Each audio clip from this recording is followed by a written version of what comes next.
Have you examined the drone and what do you make of it?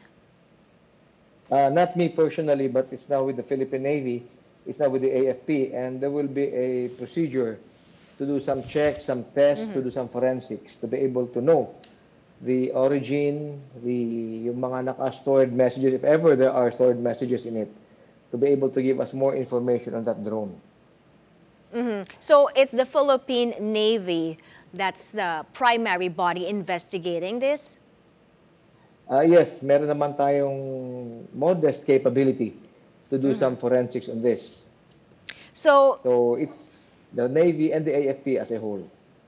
yes, with regards to this underwater drone, do you have, does the Navy have any information on when it may have been placed there?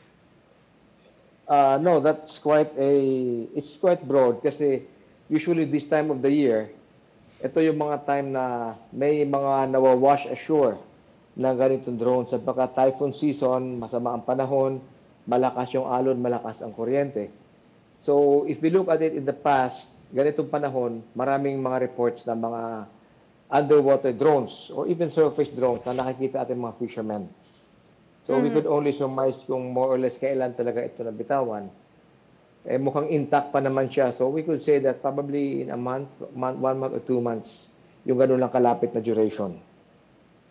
All right. So you are saying, of course, hindi pa nalalaman kung saan nanggaling ang drone, and you are not saying this is really China? May ganun na po ba? Confirmed na po ba yun? When we look at the drone itself, may mga markings, but doesn't indicate anything else except that may markings. It would need extensive, forensics to be able to say with finality or conclusively kung kanino ito, saan galing ito. And we don't want to jump the gun or, wala pa namang results. So we'd like to wait for all the results of all the tests that are to be done. Yes, and you also said earlier it could also have been washed away. Yes, most likely. Most likely kasi this time of the year, typhoon season, malakas yung panahon, yung alon, yung kuryente. Ito yung time na we get reports of drones being found by our fisher folks.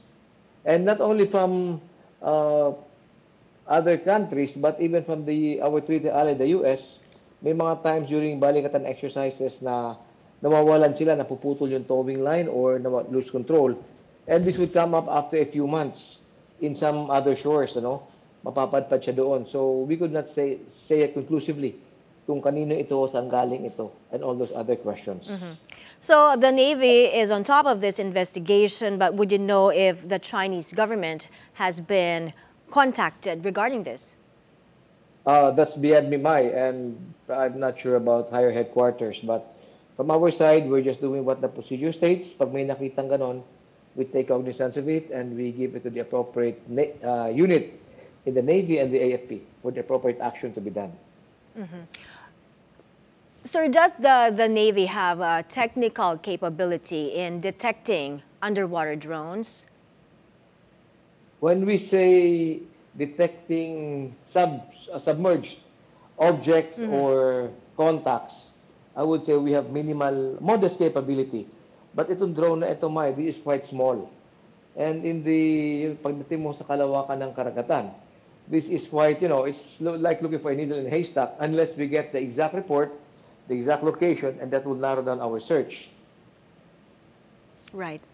So, okay, please let us know once you get more information on this underwater drone that's been unearthed or detected off the waters of Masbate. Thank you for your time, Rear Admiral. Yes, thank you for your time, sir. Thank you, ma'am. You're welcome. That was Rear Admiral Roy Vincent Trinidad, the Philippine Navy spokesperson for the West Philippine Sea.